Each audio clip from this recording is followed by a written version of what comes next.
नमस्कार, जोहार। आप देख रहे हैं बिटर ट्रूथ। भारत में 700 से ज़्यादा आदिवासी जनजाति निवास करते हैं, अलग अलग वर्गों के। और भारत की जो टोटल आबादी है उसके लगभग 8.6% जो आबादी है वो आदिवासियों की है, शेड्यूल्ड ट्राइब्स की है। 2011 के जनगणना के अनुसार अगर हम बात करें तो 8.6% है। भारत के कई राज्यों में बड़ी संख्या में आदिवासी समुदाय के लोग रहते हैं, लेकिन भारत के कुछ राज्य हैं जहां पर आदिवासी समुदाय के लोग नहीं रहते हैं। हालांकि संविधान कहीं भी आदिवासी शब्द का प्रयोग नहीं करता है, अनुसूचित जनजाति शब्द का प्रयोग करता है, शेड्यूल्ड ट्राइब शब्द का प्रयोग करता है। तो कई राज्य हैं जहां पर एक भी शेड्यूल्ड ट्राइब्स के लोग नहीं रहते हैं, जैसे कि पंजाब, हरियाणा, चंडीगढ़, न्यू दिल्ली। तो यहाँ पर ये इसमें यूटी भी आ जाते हैं। तो ये स्थिति है। सबसे बड़ी आबादी जो भारत में है आदिवासी समुदायों में से वो है भीलों की, 2011 की जनगणना के अनुसार। कुछ लोग कंफ्यूज हो जाते हैं क्योंकि 2001 की जनगणना के अनुसार भारत में जो सबसे बड़ी आबादी थी वो थी गोंडों की, है ना। लेकिन अब गोंड जो है वो दूसरे पोजीशन पे हैं। तीसरे पोजीशन पे है जो है वो है संथाल। और संथाल आदिवासियों का आजकल भारत के राजनीति में सिक्का चल पड़ा है। जी हाँ, सही सुन रहे हैं आप। भारत के राजनीति में संथाल आदिवासियों की जो राजनीति है, राजनीतिक रूप से वो पॉलिटिकल रूप से सशक्त हुए हैं, उनका सिक्का चल पड़ा है, या कहिए कि उन्हीं का जलवा है। अब मैं ऐसा क्यों कर रहा हूं, इसके पीछे मैं बात करूंगा। संथाल आदिवासी भारत की तीसरी सबसे बड़ी आदिवासी जनजाति है, यह बात तो कन्फर्म है। साथ ही साथ संथालों की जो बड़ी आबादी है वो टोटल, अगर मैं पॉपुलेशन की बात करूं 2011 के जनगणना के अनुसार, तो लगभग 65,70,807 जो लोग हैं वो संथाल ट्राइब के हैं भारत में। संथालों की जो आबादी है वो मेन रूप से भारत के पूर्वी राज्य झारखंड, पश्चिम बंगाल, उड़ीसा, कुछ हद तक बिहार, थोड़ा बहुत आसाम के चाय बागान और कुछ और राज्यों में तो मिलेंगे ही मिलेंगे, क्योंकि धीरे कहीं ना कहीं ये लोग यहाँ से वहाँ, वहाँ से यहाँ, अब तो नौकरी पेशा वाले लोग हर एक राज्य में कुछ ना कुछ मिल ही जाएंगे। पर यहाँ पर पूर्वी भारत में इनकी बड़ी आबादी है। झारखंड की सबसे बड़ी आदिवासी समुदाय है संथाल, उत्तर प्रदेश की सबसे बड़ी आदिवासी समुदाय है संथाल, और बिहार में भी इनकी अच्छी खासी प्रेजेंस है, आसाम के चाय बागानों में भी इनकी अच्छी खासी प्रेजेंस है। अब संथाल आदिवासी जो है, आपको ये भी पता होगा कि संथालों के नाम पे संथाल परगना इलाका है झारखंड में। झारखंड मुख्य रूप से छोटा नागपुर, कोल्हान और संथाल परगना के रूप में जो कहते हैं डिवाइड है। तो इनकी बड़ी आबादी है, इन्हीं के नाम पे संथाल परगना रखा गया है।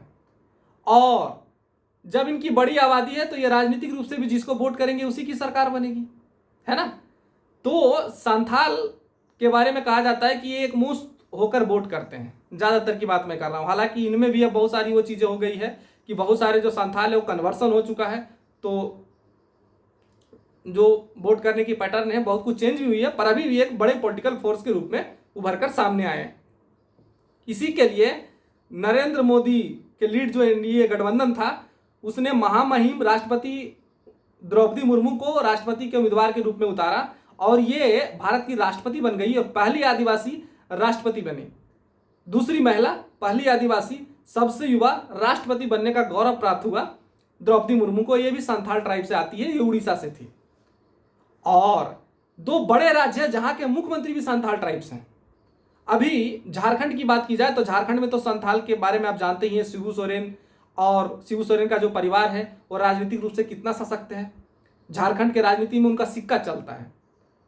तो शिबू सोरेन के परिवार, आपको पता है कि हेमंत सोरेन गिरफ्तार होकर जेल चले गए, फिर झारखंड का मुख्यमंत्री परिवर्तित हो गया, और अभी भी झारखंड के जो मुख्यमंत्री हैं चंपई सोरेन जी, वो भी झारखंड के संथाल ट्राइब से ही आते हैं, चंपई सोरेन।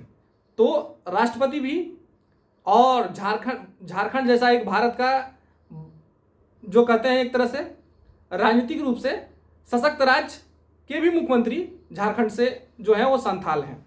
और संथाल के एक नए मुख्यमंत्री बने हैं, संथाल जनजाति से ही आते हैं, वो है उड़ीसा के। उड़ीसा आज तक बीजेपी कभी जीत नहीं पाया था, लेकिन भारतीय जनता पार्टी ने इस साल 24 साल से जो सरकार चल रही थी नवीन पटनायक की, उसको उखाड़ फेंका, उस सरकार को। और जब यहाँ हुआ कि भाई अब नई सरकार बनकर सामने आई, और कहीं ना कहीं अगर नरेंद्र मोदी आज सत्ता में है केंद्र में, तो उसमें बहुत बड़ा योगदान उड़ीसा का है। उड़ीसा में 21 लोकसभा सीटों में से 20 लोकसभा सीट जीती है भारतीय जनता पार्टी ने, और ये रिकॉर्ड रहा है। यहां कोई भारतीय जनता पार्टी कोई सशक्त पॉलिटिकल फोर्स नहीं था। आदिवासी इलाकों से भारतीय जनता पार्टी को अपार समर्थन मिला उड़ीसा में। पहली बार सरकार बनाने की बात हुई तो हुई कि भाई आखिर बनेगा कौन, मुख्यमंत्री कौन बनेगा। भारतीय जनता पार्टी ने जीत लिया है, अभी कोई सशक्त नेता तो है नहीं यहाँ से। धर्मेंद्र प्रधान, संबित पात्रा, इन सारे अपराजिता सारंगी और भी बहुत सारे लोगों का नाम आ रहा था, लेकिन भारतीय जनता पार्टी ने यहाँ चौंकाने वाले फैसले किए और छत्तीसगढ़ में जो आदिवासी मुख्यमंत्री भारतीय जनता पार्टी ने बनाया, ठीक उसी तरह के तर्ज पर अब भारतीय जनता पार्टी ने उड़ीसा में संथाल जनजाति का मुख्यमंत्री बनवाया। मोहन मांझी आपको पता ही है।